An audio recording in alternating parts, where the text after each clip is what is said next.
Hey guys, tonight we begin with the ancient Roman taberna, a place that somehow blended watered down wine, questionable company, drunk citizens, and the occasional brawl into what can only be described as a deeply rustic fever dream. So before you get comfortable, take a moment to like the video and subscribe, but only if you genuinely enjoy what I do here, and let me know in the comments where you're tuning in from and what time it is for you. It's always fascinating to see who's joining us from around the world. Now, dim the lights, maybe turn on a fan for that soft background hum, and let's ease into tonight's journey together. This is not the Rome of epic tales and shining triumphal arches. There are no silk togas worn by everyone, no grand villas with pristine gardens around every corner. The grand Roman baths aren't always beautiful. They're often teeming with crowds, their waters a murky soup by the end of the day, and the air thick with the smell of unwashed bodies and cheap oils. Built with stone that holds in the heat, yes, but also the stench. The walls are streaked with grime, and the air smells like damp, crowded humanity and stale sweat. You think of those old movies, the ones with clean streets and sparkling feasts. Forget them. The truth is, most people didn't bathe much, at least not in the way we consider bathing. Some never did at all beyond a quick rinse. The streets aren't cobbled and clean. They're often muddy or dusty, choked with refuse, and people spit in them. Some even empty their chamber pots directly into them. Every step you take has been walked through 100 times before, and never truly cleaned. Your sandals sink slightly with every step. The ground is soft, soaked from rain earlier, or perhaps something less pleasant. You can still smell it. Everything. Wet dirt, human waste, and the faint, ever-present odour of overcrowded living. That's when you hear the distant cries of a street vendor hawking lukewarm sausages and the clang of metal from a nearby blacksmith. That's the sound of daily life here. You hear it now, the city. Not close yet, but not far either. Shouts echo across the narrow alleyways, but it's not always the friendly kind. Someone throws something, and it splatters against a wall with a wet thud. Voices rise and fall like waves, shouting and bargaining, muffled arguing. A jug slams against a wooden stall. That's where you're going tonight. You're not rich, and not important, because you're a plebeian. You smell like cheap olive oil and the grime of the market. It's been a long week after working day and night, perhaps hauling goods or toiling in a workshop, and so you're heading to the only place that feels remotely welcoming right now, the taberna. You keep walking, and the road turns to a fine dust or sticky mud under your heels. You pass a collapsing stall, broken in two places. A stray dog scavenges near a pile of discarded fruit, staring at you with dull eyes. You don't stop and don't speak. There's a flickering torchlight ahead, glowing out through cracks in the wooden shutters of a small nondescript building, and a sign hanging above the door, painted with something unrecognisable, but probably meant to be a wine amphora. The jostle of the crowd pushes you forward, and the chatter of voices drifts through the narrow alley beside the building. You pull your worn tunic tighter. You're here. You've finally arrived. Before you go inside, you listen very close. You hear the chatter first, loud and incessant. It must be crowded. Maybe it's the only place with a semblance of life in the whole neighbourhood. You hear amphorae clinking, sliding across tables and the creak of stools, the heavy boots on packed earth, and the voices, loud, tired, boisterous, the kind of noise that means nothing good, but feels familiar anyway. You reach for the door, but it's heavy and uneven. The hinges groan as you push. You open it and feel the sudden warmth, a rush of it, thick and smoky. A small brazier glows in the corner, its coals giving off a meagre heat. People crowd around it, elbows out and hands stretched too close. There's no music playing, just a man singing near the corner, off-key.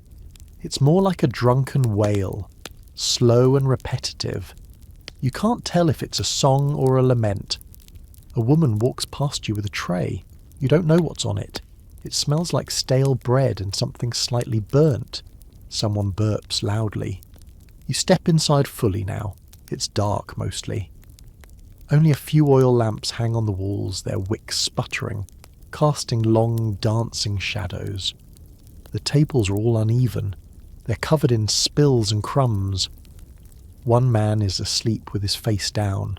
Another stares at the brazier like he's waiting for it to ignite. A group near the wall is playing dice. They argue, and one of them slams his fist down and stands. You try to look away and find yourself a seat. You finally take a seat. The stool groans under your weight. Just when you're about to raise your hand, someone dropped a cup in front of you. It's ceramic and old. It smells like damp earth and stale wine. The liquid inside isn't clear. It's thick and reddish brown, foamy around the edges. You lift it and bring it to your mouth and sip. It tastes like watered down vinegar and smoke and something bitter you can't name, but you drink it anyway. The liquid swirls slowly, thick, red-brown and uninviting. It smells like sour grapes, a little like dust, a little like something that maybe went bad weeks ago. And yet, you drink it. Because back then this was normal. This was drinking, and that's what you came for. You sit still for a moment, staring into the dimness. The warmth seeps in slowly through your worn tunic, into your legs, up your back. Your fingers thaw and your shoulders drop. The brazier glows brighter now. You're not sure what's coming next. But for now, you're here, and this is your night. The cup in your hand is still half full. You stare into it for a while. What are you drinking, really? It is nothing like what we have today. It wasn't the kind of alcohol you know today. No chilled cocktails or neat little glasses of whiskey. No wine cellars with perfectly aged vintages. No filtered vodka in frosted bottles. Just rough local brews, loud, flat, strange. And everyone from slaves to senators drank it like water, because in many cases it was safer than water. Wine was always the primary option. It was everywhere. It wasn't always aged or refined like modern wine. In fact, most of it was young, harsh, and often diluted. Back then, it was made from whatever grapes they could get their hands on. Fermented, often with additives like seawater, resin, or even lead, to improve the taste or preserve it. Sometimes flavoured with herbs like thyme, myrrh, or even absinthe. Not just for taste, but to mask imperfections or for medicinal purposes. And the flavour? Imagine sour grapes, left out too long in the sun. Then add smoke, a touch of metallic tang, and maybe a hint of pine resin from the Amphora beside it. But it had calories, it filled your stomach. And it was often the only safe thing to drink. This is what people drank with breakfast, lunch, dinner. Even in grand villas, wine was consumed by the Amphora and drank with their meals, loudly, beneath painted ceilings. Then there was Posca. It was a little more refined, or perhaps just more practical, made from watered-down sour wine or vinegar. Posca was cheap, widely available, and a staple for soldiers and the poor. It was believed to quench thirst better than water and provided a slight energy boost. But in the Roman era, especially among the lower classes, Posca was ubiquitous. You were more likely to be handed something that barely masked its sourness and might still have bits of sediment floating in it. Still, wine and Posca were a lifeline. Water often wasn't safe. Public fountains were shared, and private wells could be contaminated. Boiling the grapes for wine made it less likely to carry disease, even if the brew tasted awful. So people drank, every day, all ages. Yes, even children, not the strong stuff, but very diluted wine or Posca, which had barely any alcohol, just enough to kill bacteria. A child might have a sip from their mother's cup or drink a watered-down cup with their porridge. Why, if I had a denarius for every time a Roman child had a better vintage than I do, I'd be richer than Crassus, someone might have grumbled. Wine and posca were not everything. There was another fermentable liquid, cervisia or beer. It was made from fermented grain, usually barley, and was more common in the northern provinces, less so in the heart of Rome. It was often rough, unhopped, and much like the ale of medieval times. Cervisia was often considered a barbarian drink. It wasn't cheap in Rome, not every taberna brewed it, and if they did, it was saved for something special, maybe a legionary's triumph, a rare feast or a provincial celebration. You didn't guzzle cervisia like posca, you savoured it, swirled it and passed it between friends, smiling with sticky lips. And when it ran out, that was that. Imported wines existed too, of course, but these were for senators, for equestrians, for anyone who could afford to import vintages from Greece, Gaul or Hispania, which, in a vast empire, were rare and hard to transport without spoilage. There were all kinds of imported wines. They were expensive, and often they were bad. They were spoiled in transit, sour, leaky amphorae, watered down to stretch farther. Some were so bitter that herbs or spices had to be added just to cover the taste. But if you were wealthy, it didn't matter. You still drank it from polished silver goblets, still swirled it by oil lamplight, still toasted things you didn't understand. In Roman religious rituals, wine had a deeper meaning. It was offered to the gods, poured as libations, not symbolic, literal in their belief. During feasts or sacrifices, when the priest poured the wine, it appeased the deities, holy and untouchable. But once the ceremony ended, well, Romans were still Romans, and they still had wine. Not all Roman drinks fit neatly into a category. There were concoctions and brews made in back rooms with strange names and stranger ingredients. There were all kinds of strange stories rumoured around. Spiced wines with obscure herbs, fermented fruit left out in the sun until it fizzed on its own. Sometimes these drinks were medicine, other times they were just accidents. Someone found a bubbling amphora in the pantry and decided to take a sip. That's how a lot of discoveries happened back then. And some of those drinks, they were strong, stronger than anything else, enough to leave you singing, stumbling, or speaking to the gods. Alcohol wasn't just a luxury, it was survival. Grapes were turned into wine because it was easier to store and share, while fermentation preserved sweetness over winter, and wine and posca were always safer than public water. Then they had cervisia, which gave them the warmth that even the brazier couldn't. Drinking became nourishment, because it gave them energy. It filled their bellies and helped people sleep, and it brought people together, around tables, under rafters, beside braziers, not just to celebrate, but to endure. So now you sit there, cup in hand, listening to the hum of a man singing in the corner, brazier popping softly beside you. You've tasted the wine. You know what it is now, more than just alcohol. And tonight, there's more where that came from. The taberna owner is pouring again. Dice are rolling on the table to your left. Someone is starting a story that probably isn't true, and outside the clamour of Rome still echoes. But in here, the drinks are flowing. So you take another sip, not because it tastes good, but because that's what people did, and because this night is just getting started. To your left, a woman leans in too close to a man who is very clearly a paterfamilias. His wife is only 3 seats away, watching the whole scene unfold with a look that could curdle a fresh amphora of wine. Her eyes burn holes through her husband's back, but the woman doesn't seem to care. In fact, she leans in even further, laughing loudly, at a joke that wasn't particularly funny. Maybe it wasn't even a joke. Maybe she just likes the sound of her voice. Perhaps she just thought, why settle for one Roman when you can annoy 2? At the next table over, a man is trying desperately to recite a passage from Virgil. His words tumble out like chariots crashing, confident at first, but quickly losing rhythm. He manages to get halfway through the second line before forgetting the rest entirely. Frustrated, he slams his fist against the table, causing several cups to wobble dangerously. No one applauds. No one encourages him.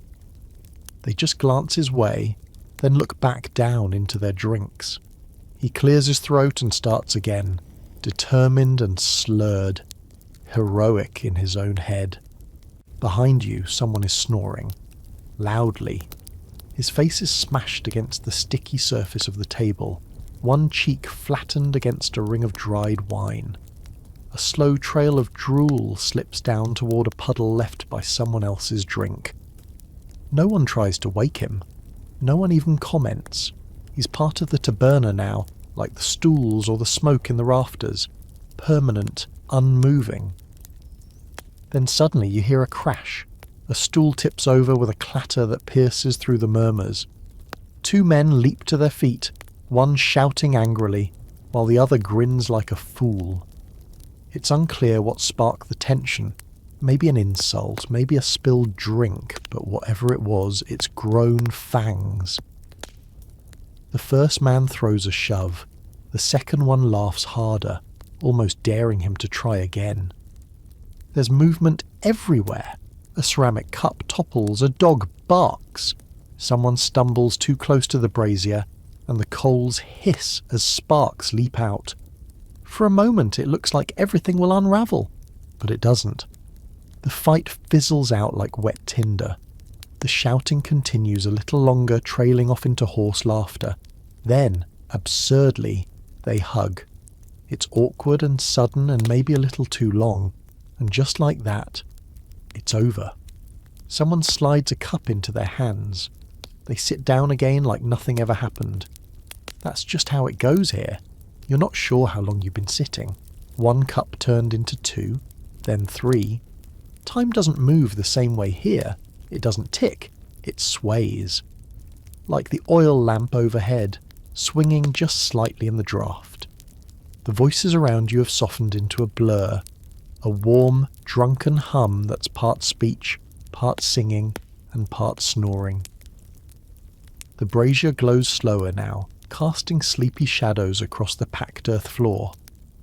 In the corner, someone is crying softly, wiping their nose on the hem of their tunic. Across the room, a boy no older than 15 is curled up asleep on a snoring dog. And you feel full.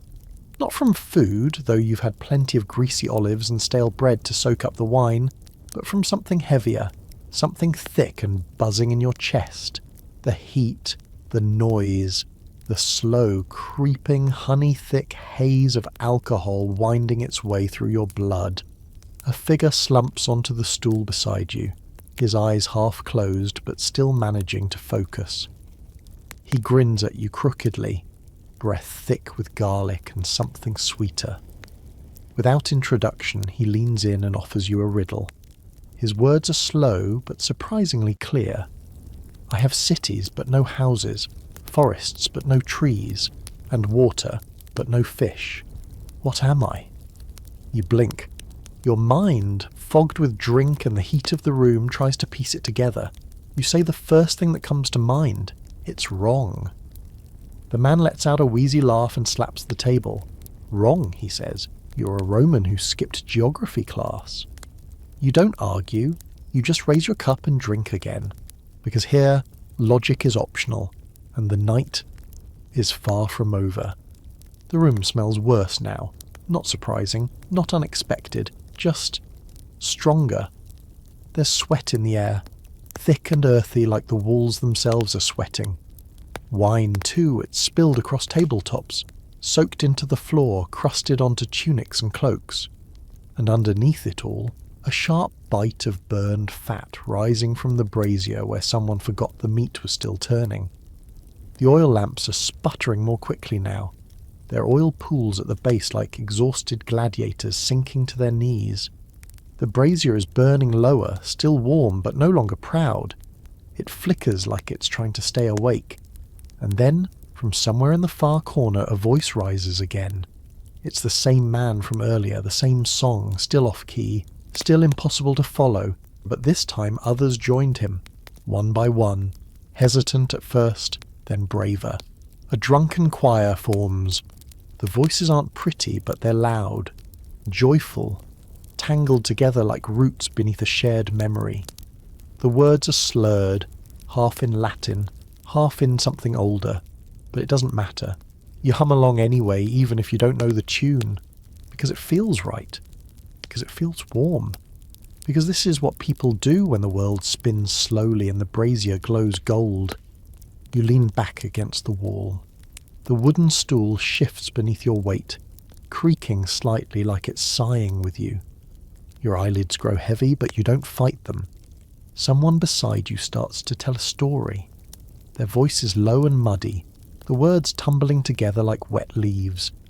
Something about a haunted villa and a senator who turned into a pigeon. You're not sure if it's a joke, a folk tale, or a drunk confession, but it doesn't matter. You've had a few drinks now, not too many. Not enough to forget your name or start singing old epics with strangers, just enough. The room feels different, softer somehow. The corners have blurred. The laughter stretches longer before fading. The light from the brazier isn't just warm anymore, it hums, like a quiet song only your skin can hear. The wood beneath your palm is rough but not cold. It feels alive, breathing, as though it too has had a few sips and is now rocking gently with the rhythm of your pulse. You're warm from the inside out, not burning, not buzzing, just full.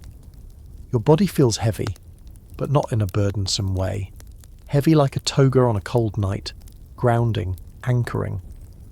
But your mind, your thoughts, they drift like mist on water, software wandering, skimming over old memories and strange new questions you weren't planning to ask tonight.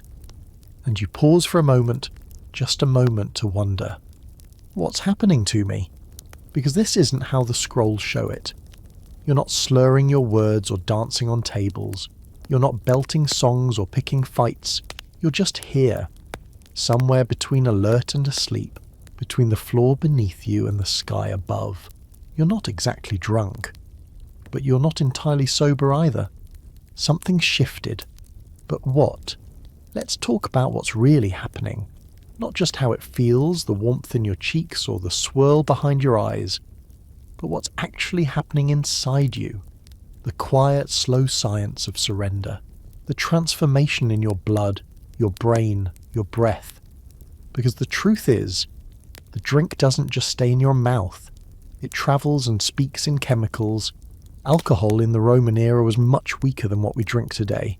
Your cup of wine, maybe 3 to 5% alcohol, and almost always watered down significantly. Even the strongest vintages rarely reached modern wine strength.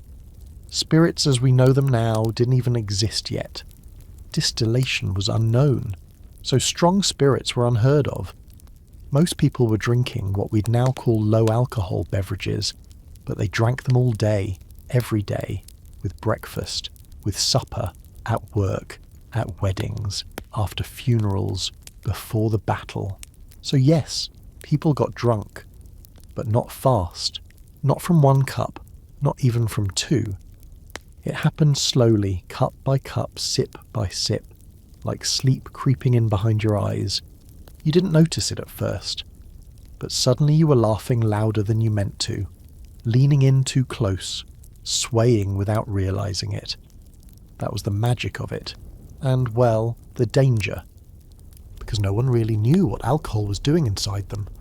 There was no word for blood alcohol content, no understanding of intoxication as a chemical process. People just knew, drink too much, and the world feels different.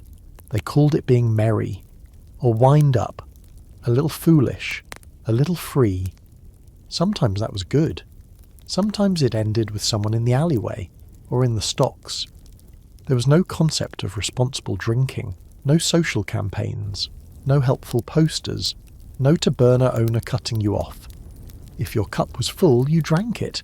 If it was empty, you filled it. If someone offered more, you took it. Even philosophers who wrote volumes of moral guidance often drank wine as strong as their conscience would allow, and sometimes stronger. It wasn't about excess. It was about forgetting, escaping, soothing the ache of cold winters, hard labour, loss or boredom. They didn't drink to get drunk, but when they did, no one was surprised. And not all drinks were simple. Some were laced, not intentionally, always, but as part of tradition. Herbs were added to wine or posca to enhance flavour or effect. Some herbs helped preserve the brew, others did something else entirely. Opium, mandragora, henbane, bitter, poisonous, psychoactive. You could have all kinds of feels. A cup of wine with too much poppy might make you drowsy. One with mandragora extract might make you feel floaty.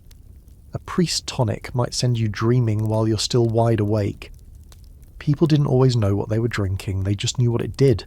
You felt warm, you felt brave, you felt like you could see things other people couldn't. Sometimes they said the gods were speaking to them. Sometimes they said the Furies were. The effects varied. Some people got silly, laughing at nothing, singing too loudly, spinning in circles until they fell down in the street. Others got angry. Words turned into shouts, shouts into fists, tables overturned, dice games ended with blood on the floor. Then there were those who just faded, eyes drooping, mouth hanging open, sliding sideways into sleep, still trying to sit upright. You'd find them in stables, on benches, under the tables, wrapped in cloaks and clutching their cups. Peaceful, unbothered, unmoved even by the sunrise. Right now your body's doing something. Alcohol is moving through your blood. Your brain is slowing down. Signals between your thoughts and your limbs take just a little longer. You feel warm because alcohol dilates your blood vessels. You feel happy because it releases dopamine just enough to make everything seem better than it is. But it also dehydrates you. It pulls all the water from your body and leaves your mouth dry, your head pounding, your skin flushed. No one in ancient Rome could explain that. They didn't have words for serotonin, dehydration, or neurochemical imbalances. They just called it a bad humour, or imbalance of the bodily fluids. Some blamed the moon. Others said it was a punishment from the gods for excess. But no one stopped drinking. Because even if science was missing, the feeling wasn't.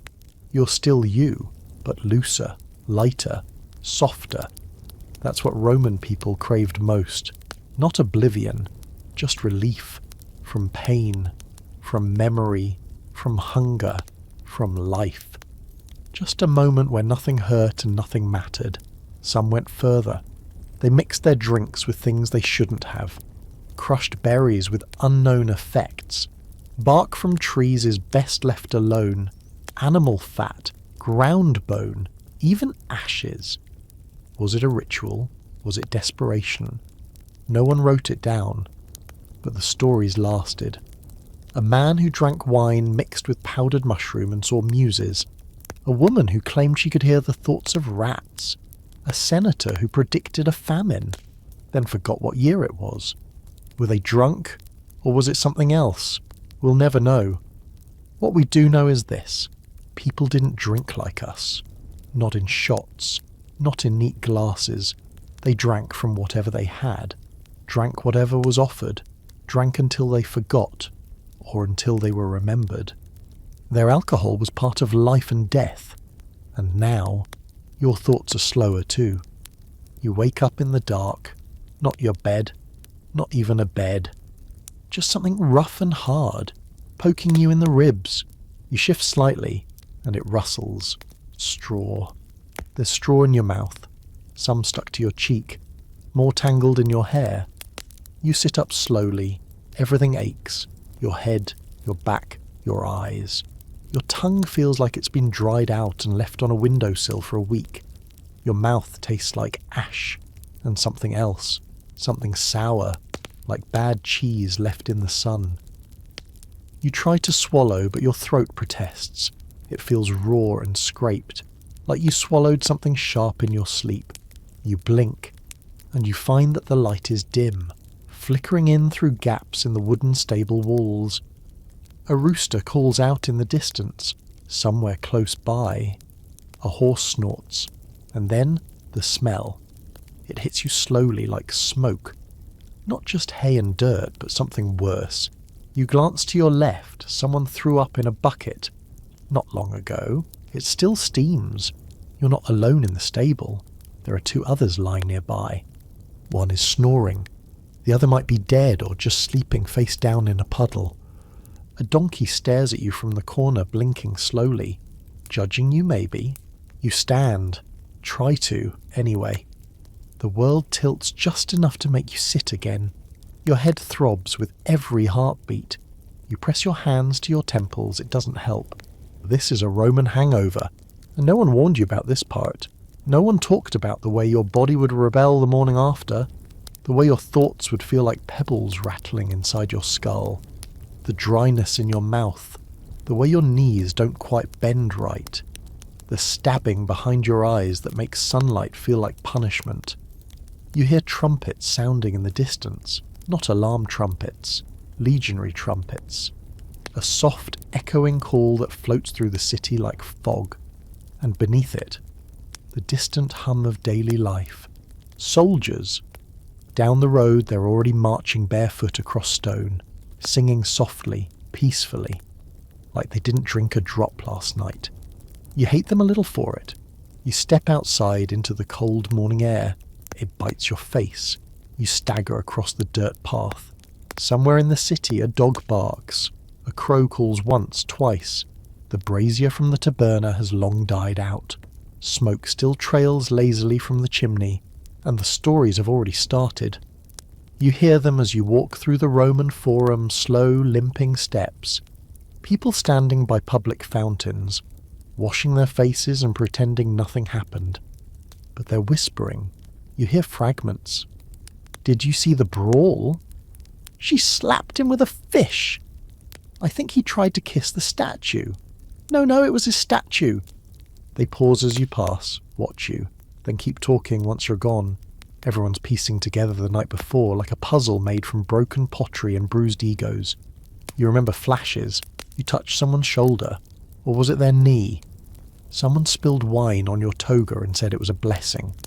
Your head hurts too much to sort it all out. You need something. Anything. And in the Roman world, remedies weren't kind.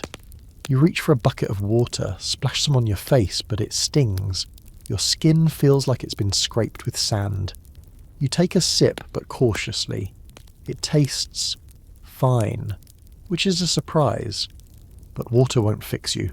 Not in this century. You remember the remedies whispered about behind kitchens, shared in hushed tones by servants and vendors. Some said to drink raw eggs, slimy and foul, meant to shock the system awake. Others swore by a mixture of fried canary and pulverized owl eggs. Good for your blood, they said, bad for your stomach.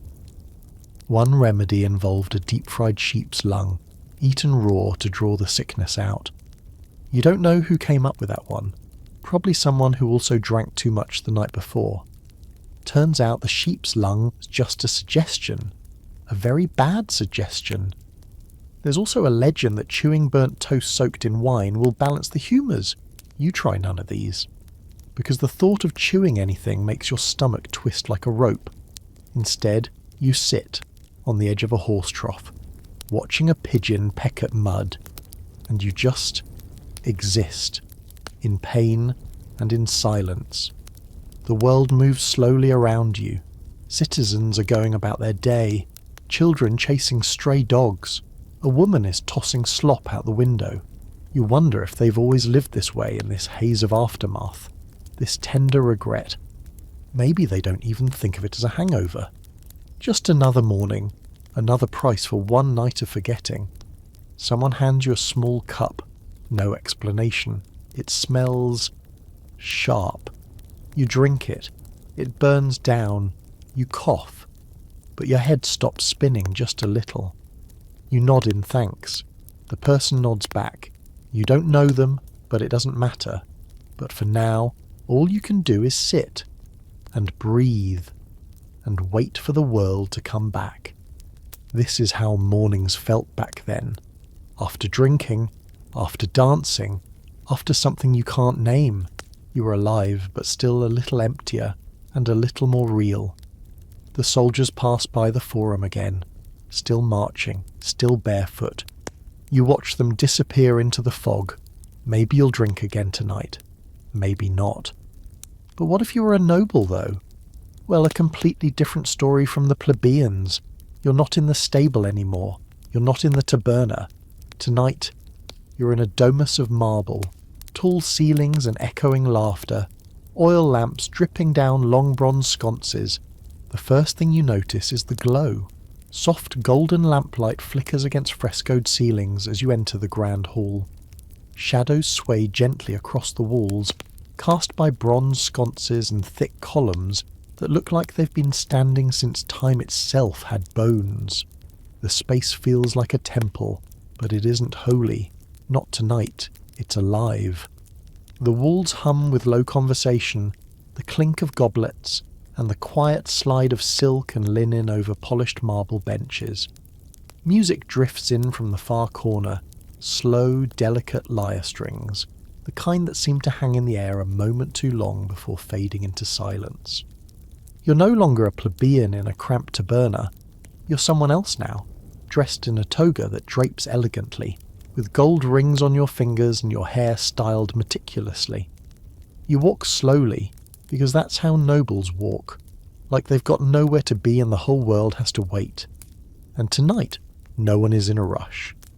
Because tonight the wine is flowing, and this isn't the wine of the countryside, sour and vinegary and half-spoiled. No, this is something else entirely.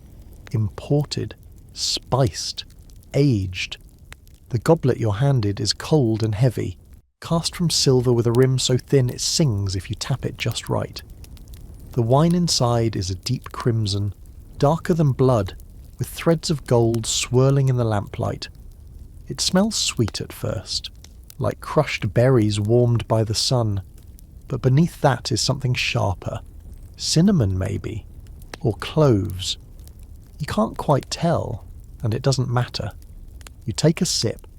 The warmth hits your throat first, then spreads slowly, richly, like sunlight sinking into your bones. You exhale, and it feels like the day's troubles have melted away, even if they weren't your troubles to begin with. At the centre of the room, nobles lounge on carved couches beside long tables, draped in fine linens and rich purple dyes. Their faces are flushed, not with embarrassment, but with drink and laughter, and the smug confidence of people who know they'll never scrub their own feet. The men wear tunics stitched with foreign patterns. The women glide across the floor in stolas that trail like painted rivers. The feast is already in motion. Slaves move like ghosts between the tables, their arms loaded with silver trays that shimmer in the lamplight. One holds a whole roasted peacock, its feathers reassembled in a graceful arc, skin browned and gleaming with citrus glaze. Another carries a wild boar's head, its eyes closed, its mouth stuffed with herbs and apples, and a sharp grin that feels just a little too real. You're handed a plate without asking. Thick slices of honeyed dormouse, cream-soaked bread, spiced snails, a fig split open like a secret. Even the grapes look unnatural, plump, purple jewels glistening with dew. Nothing here is simple. Even the mulsum, a sweet honey wine, has been brought in from faraway coasts, blended with foreign flowers, stronger than anything the plebeians have ever tasted. One sip and your tongue goes warm. Two, and you start smiling at things that aren't funny. You lean back and watch, and everything begins to blur, just a little. Across the table, a senator in embroidered robes lifts his goblet and begins to speak. His voice is too loud, but no one stops him. He's reciting a poem, something about a Vestal virgin whose voice could make marble weep. The words are elegant, but his tongue stumbles halfway through a line. He frowns, fumbles, then continues anyway. Others cheer, a few laugh. Whether it's at the poem or the poet, no one says. He's either a genius or just really committed to slurring his way through Latin. At another table, a pair of young patricians have taken up daggers, practice blades, dulled but still sharp. They're not duelling, not really. just dancing with steel, slashing at the air and each other with sloppy grace. Their movements are clumsy, but the crowd watches anyway, clapping and shouting bets between gulps of wine. One of them misses a step and crashes into a statue of a minor god. The laughter that follows is bright and cruel. This, you realise, is how nobles get drunk, not just with drink, but with indulgence, with attention, with a strange, sharp freedom that comes only from knowing the rules don't apply to you. It's not just alcohol, it's performance. In the corner, a parasitus, a professional dinner guest and flatterer, is watching. He isn't juggling, he isn't tumbling. He just sips from his own tiny goblet and smirks at the chaos unravelling across the room. His toga is surprisingly clean. Eventually he speaks, a joke tossed like a dagger into the noise. What do you call an emperor who can't hold his wine? A future legend or a future corpse? A few gasps and a few laughs. Someone throws an olive. The parasitus dodges it, bows low and drinks again. Even in mockery there is elegance here. Even humiliation is dressed in silk. By now the room has begun to sway. Not physically, but in feeling. The oil lamps flicker more slowly. The lyre sounds like it's drifting through water, and your skin feels just a bit too soft, like velvet growing from within. Voices rise, clash, then fall again. Laughter slips between whispers. Wine spills onto the floor and no one blinks. A woman nearby leans in too close to a man who isn't her husband. He whispers something against her neck. Her smile is slow and knowing. Not long after, they disappear into one of the villa's many rooms. No one follows. A slave replaces the jugs. The brazier is stoked again. The music drifts upward like incense. And you drink more, because that's what you do here. Not to forget, not to escape, but because it's expected. Because it's woven into the silk of the cushions and the gold leaf on the goblets. Later, though you won't know how much later, you'll find yourself leaning against a pillar near the dais. The host is still seated at the far end of the hall, slouched in his great marble chair, one arm hanging low, goblet tilted sideways. His laurel wreath was askew. He hasn't spoken in an hour. Some say he's asleep. Others think he's passed out. A few mutter that it's just part of the act, but no one dares to wake him, and so the night continues. People flirt, they argue, they kiss, they sing, and when the wine runs dry in one cup it is refilled without question. In some corners of the villa the party shifts. Some nobles slip away to private rooms in the lower wings, velvet rooms filled with perfume and lamplight, where laughter is quieter and the wine is served in cups with no handles. Here too the drinking continues, but it's slower and softer.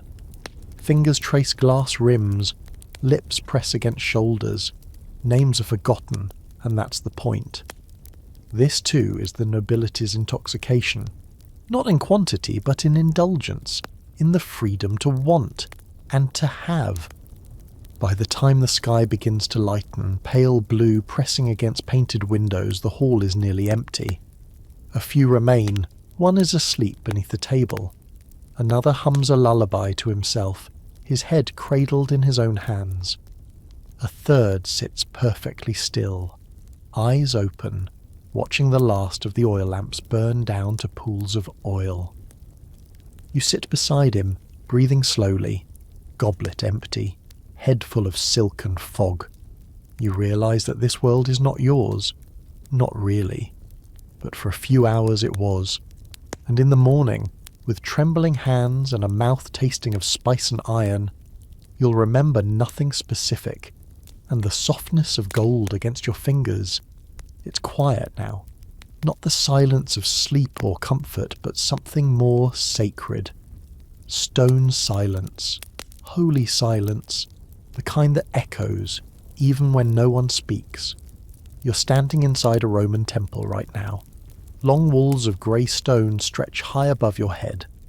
The air is cool and dry.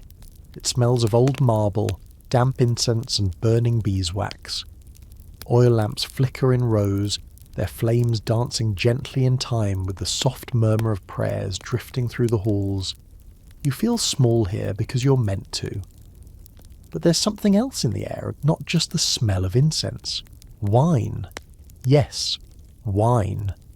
At first it feels like a contradiction. After all, this is the house of the gods, a place of prayers and sacrifices and bowed heads. But in ancient Rome, the temple wasn't just a sanctuary for the soul, it was a place where offerings were made, and wine was a key component. Priests offered wine, priests consumed wine. The same men who performed rituals and consulted omens also poured libations of wine in candlelit altars, day after day, year after year. It was ritual, yes, but it was also sustenance, because wine wasn't considered indulgent. It was a sacred duty. You walk deeper into the temple, down worn stone steps, past creaking wooden doors, into the sacrarium. It's cool here. The walls sweat. The air is thick with the scent of aged wine and offerings.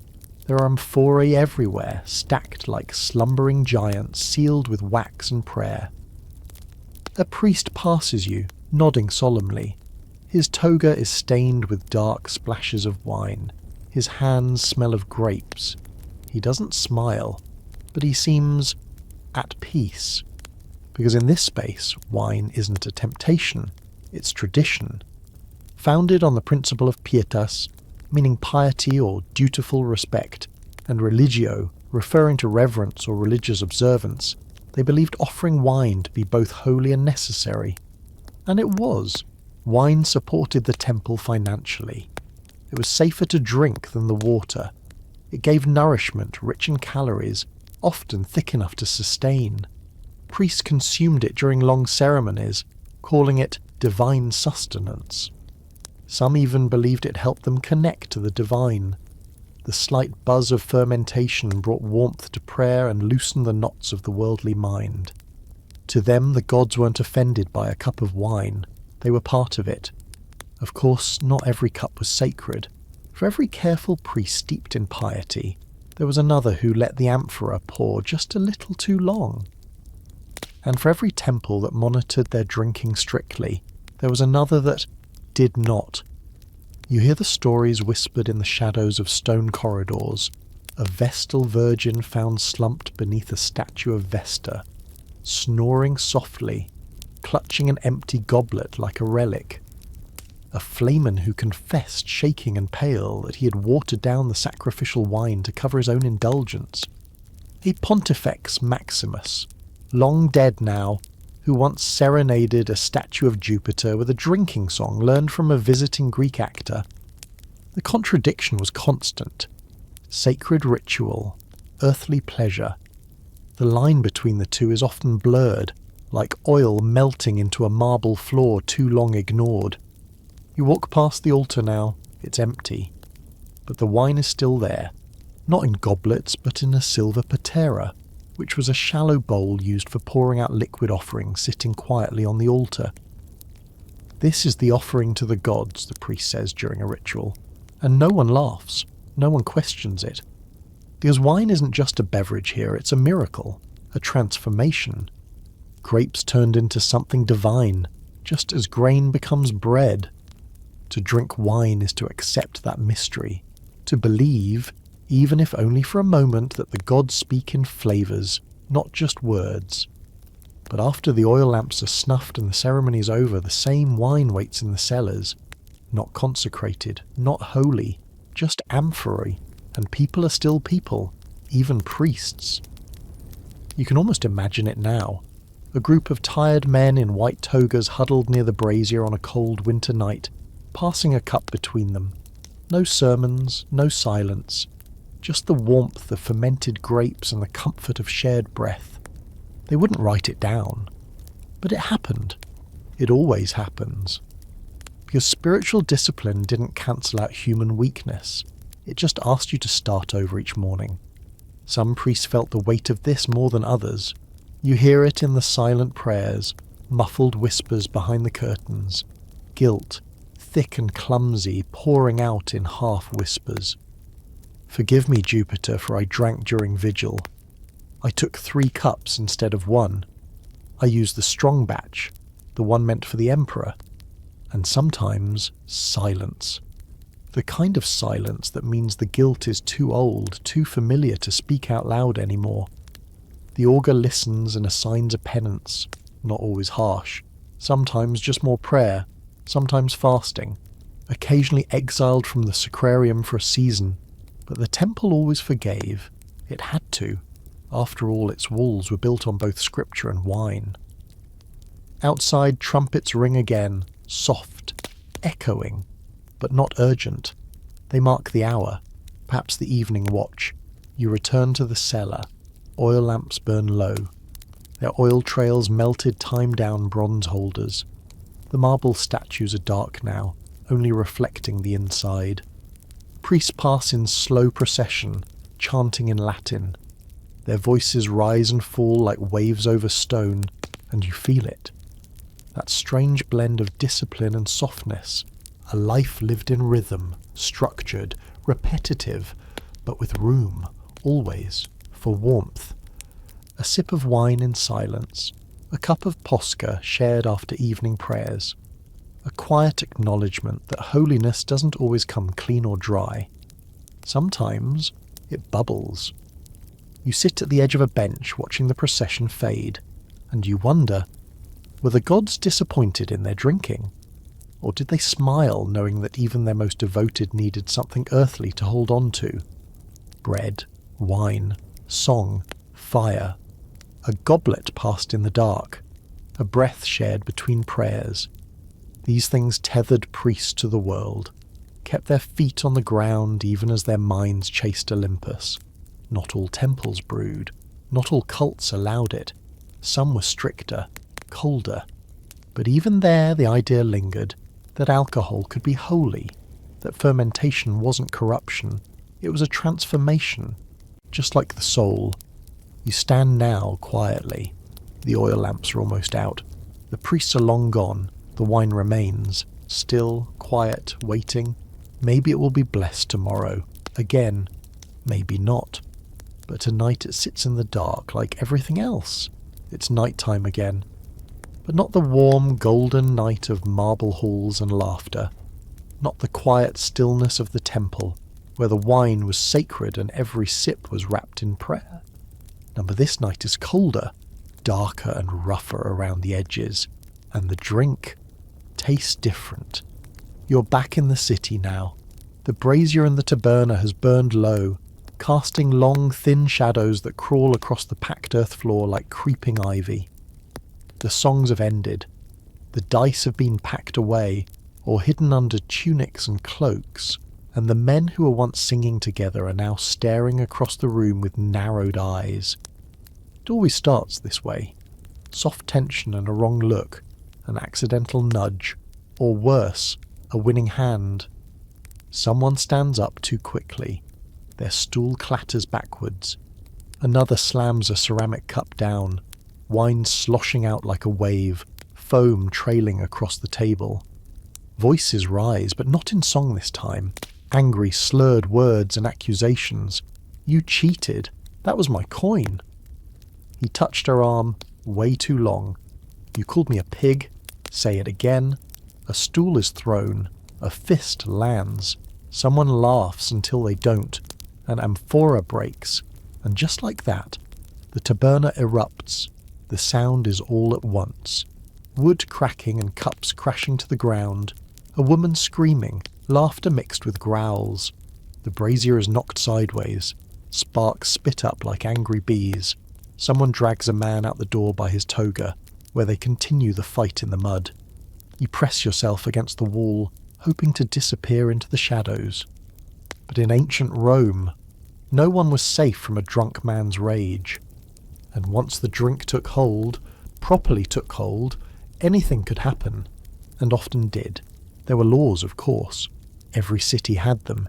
Edicts against brawling, rules about curfews and conduct, fines for drinking after a certain hour, even proclamations from emperors banning public drunkenness. But they were rarely enforced, because the same men who wrote the laws were often the ones breaking them.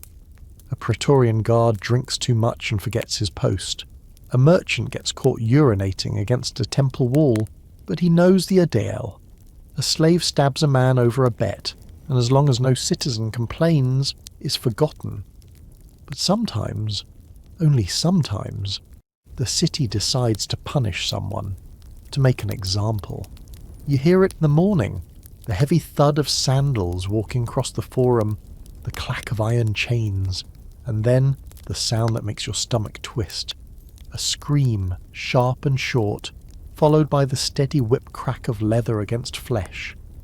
Public punishment, the stocks and the lash. A man is tied to a post while children throw rotten fruit at his knees. His face is red, his hair is matted. You recognise him from last night. He had been laughing. Now he's spitting blood. No one helps. That's not how it works. He drank too much, he fought too loudly, he lost. But punishments weren't always public. Some people simply vanished. The woman who danced too wild during the Saturnalia feast. The scribe who dared touch the emperor's wine. The boy who bragged about stealing from a senator's amphora. You ask what happened. They say he left town, joined the legion and took a boat to Britannia. But the truth? It's heavier than that. In the dim alleys behind the taberna, behind the butcher's stalls and shuttered windows, the stories still breathe. One tale, older than any you've heard, is whispered in the chill of winter nights. They say a man once murdered his own brother during a dice game, right there, beneath the rafters of the thirsty gladiator taberna. Killed him with a broken amphora, left the body in the hay and woke up the next day with blood on his hands and no memory of the act. He was crucified, of course, but now they say he walks, only after midnight, still a drunkard to this day, searching for more dice, or another drink, or perhaps his brother. You don't believe in ghosts, of course, but when the brazier dies down too low and the shadows grow too long, you don't go outside. No one does. Sometimes the chaos crept into war. Legionaries drunk on stolen wine would stagger into battle without armour, swinging their gladi wide, singing songs instead of shouting orders. They'd charge too early and fall asleep in the trenches. They even forget their shields behind. Entire skirmishes were lost because a centurion celebrated too soon, too much, with too many cups. Back then, alcohol wasn't just a companion. It was a curse, a temptation, a trap, and no one, not emperor, not priest, not plebeian, was immune. But the fear wasn't just violence, it was the guilt. The morning after quiet wrapped around the city like fog. People would pass each other in the forum and not speak, eyes down, voices hushed. Because when the drink faded, the truth came rushing in. The bruises, the ruined friendships, the child who saw too much, the family with one less father. Confessionals or private lamentations to household gods overflowed after feast days. Priests wept in lamplight. And the taberna, always the taberna, waited with open doors, ready to start again. You think about that as you walk home. The moon is high now. The streets are quiet but not empty. A figure leans against a wall ahead, swaying slightly, humming. You pass quickly. Their face never turns, but for a moment, just a moment, you feel their eyes follow you, and you wonder, were they real or just another ghost? Another soul who drank one cup too many and never found their way home? Not every night ended in blood. Some ended in sleep, in laughter, in warmth beside a brazier. But others, not so happy. Some were split open like broken amphorae, spilling secrets into the street, and the city remembers, even if it doesn't speak, even if the ghosts are polite enough to stay in the dark. So tonight you drink slower, watch your words, and when the music stops you leave before the arguments start. Because you've seen what happens when drinking goes wrong, and you know, even in a world full of gods and glory, a cup tipped too far, a voice raised too high, a blade too close to the skin, can change everything. The wind is howling softly through the insulae tonight, slow enough to comfort, strange enough to keep your eyes open just a little longer. Tonight isn't about what you know, it's about what they believed. And in ancient Rome, belief was everything. What did you drink? When you drank? What happened if you spilled a drop? Or if the cup cracked? Or if Jupiter was in the wrong mood that week? Drinking wasn't just a pastime, it was a ritual, a cure, a curse, a spell, and yes, sometimes a love potion. Some believed that wine could cure the plague. Yes, that plague, the Antonine Plague, the one that turned whole cities into graveyards. Doctors and priests had no answers, but drink offered a kind of hope, not in moderation. No, that wouldn't do. People believed that getting drunk could burn the sickness right out of your blood. They drenched themselves in wine, bathed in wine. Some even poured it into their wounds, convinced it would kill whatever invisible demon lived inside. But the plague didn't care. Drunken or sober, it came all the same. Still, the taberna stayed full, because if you were going to die, you might as well be laughing. At least the end will be blurry, right? But listen very carefully. Never, ever drink from a cracked cup.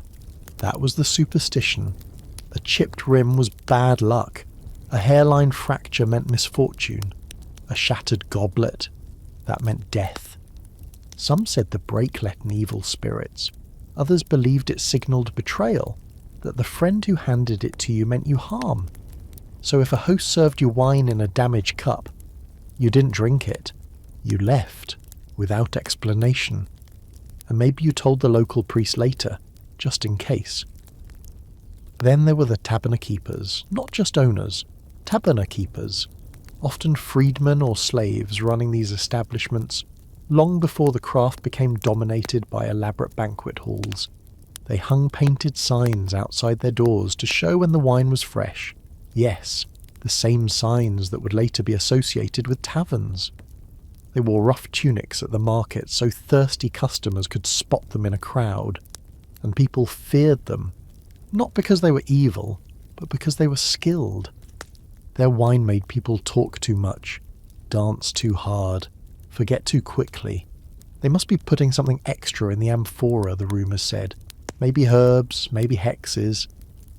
It didn't help that a few of them whispered charms while they stirred the wine, or that some of their regulars claimed to see strange lights above their homes on stormy nights.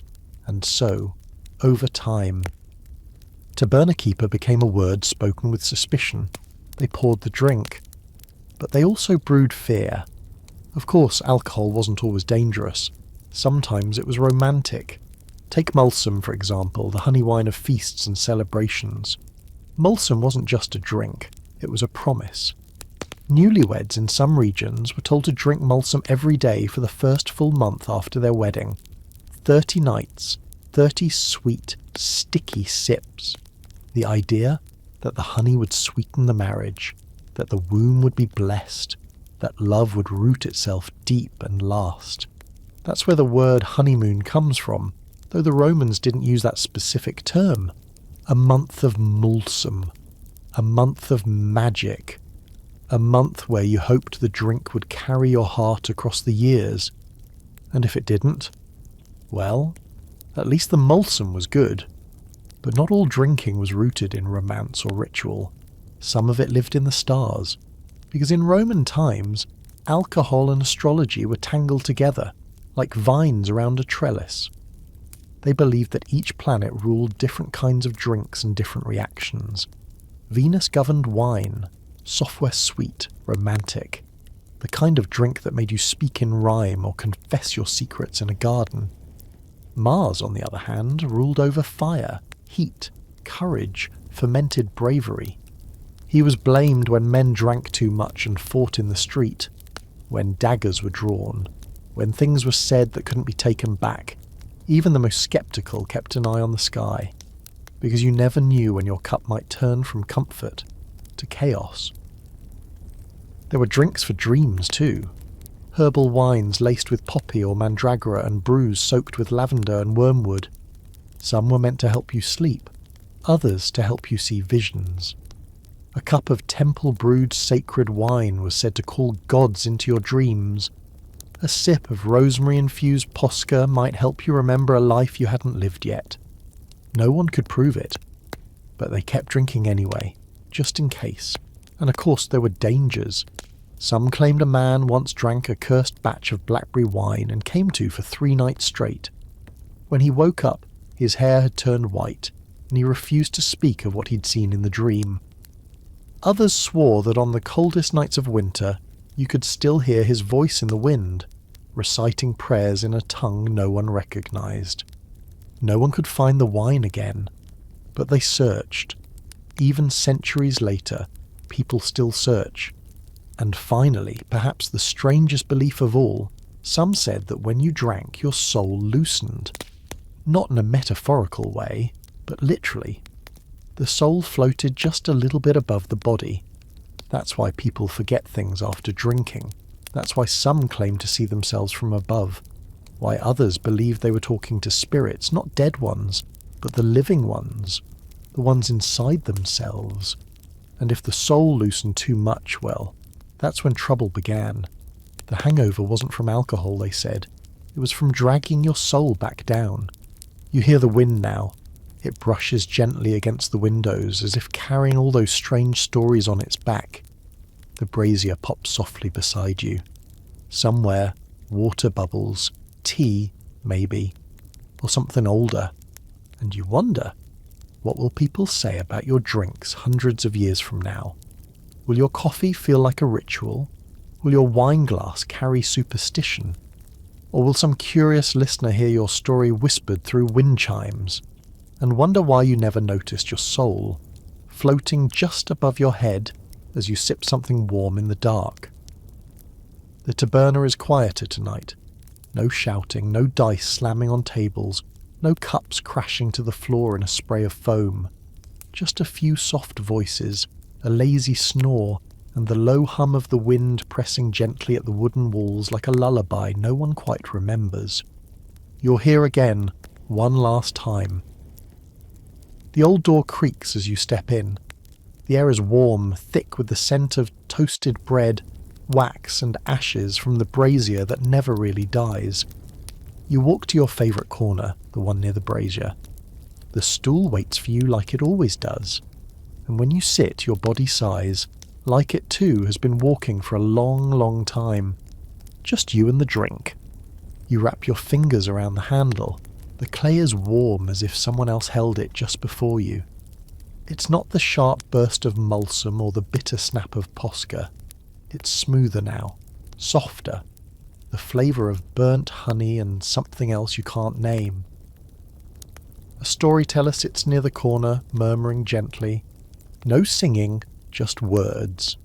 Soft, meandering, like smoke curling upward from an oil lamp you forgot was lit.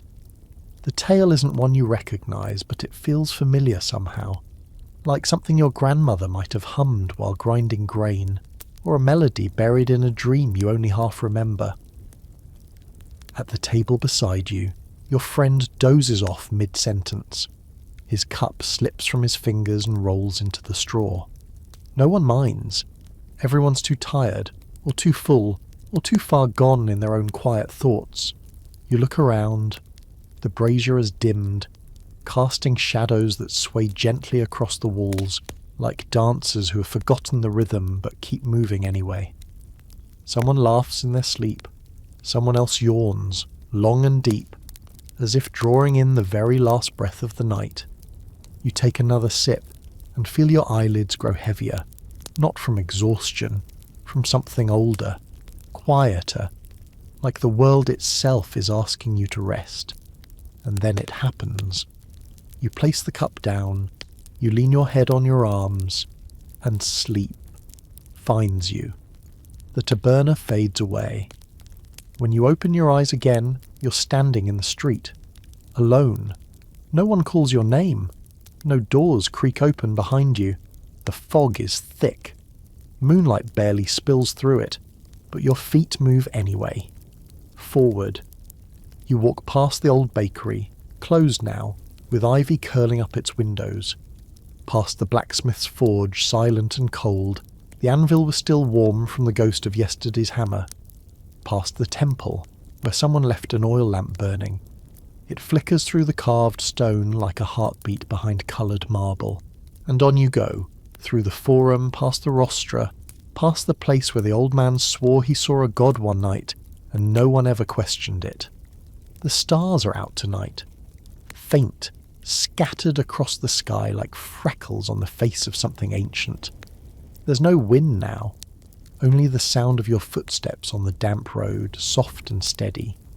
You reach the edge of the city. The gates are open. There's no guard, only mist. You step onto the grass. It welcomes you, cool against your skin, alive. The world here breathes. Fireflies blink all around you, their light pulsing in time with the hush of your breath. They drift in spirals like little souls with nowhere urgent to go. A fox watches you from a distance. Its eyes reflect the moonlight, but it does not move. It doesn't need to. Nothing here is afraid of you. You are part of it now. You lie down in the grass. The blades press gently against your cheek. A beetle climbs a rock beside your hand. The stars blink slower now, and the dream wraps around you, thick as a blanket, deep as a well. You remember the warmth of the cup, the sleepy storyteller's murmur, the scent of garlic and hay and oil and smoke. You remember the priest's quiet smile, the soldier's laughter, the fight, the kiss, the confession, the morning after, all of it, and none of it. A hush so deep it makes the earth itself feel like it's dozing beside you. A breeze touches your face, and for a moment you think you hear the brazier again, back at the taberna, crackling softly, as if waiting for you to come back one last time, but you don't need to, because this is the final drink, the last round, and it's not in a cup, not in an amphora, it's in the air, the soil, the stars, and your body, warm and tired and perfectly still. You close your eyes, and the field goes silent, not empty, just quiet, as if holding its breath, just for you, just for now. Sleep, traveller, the night will wait. If you found yourself nodding off during this journey through ancient Roman drinking habits, make sure to give this video a thumbs up. Your support helps more sleepless historians like us explore the fascinating and often uncomfortable realities of the past. Leave a comment below with what aspect of ancient Rome surprised you the most, or what historical period you'd like to drift through next. And if you haven't already, subscribe and ring that bell so you don't miss our next deep dive into history's less glamorous moments. Until next time, may your sleep be long and your drinks safely modern.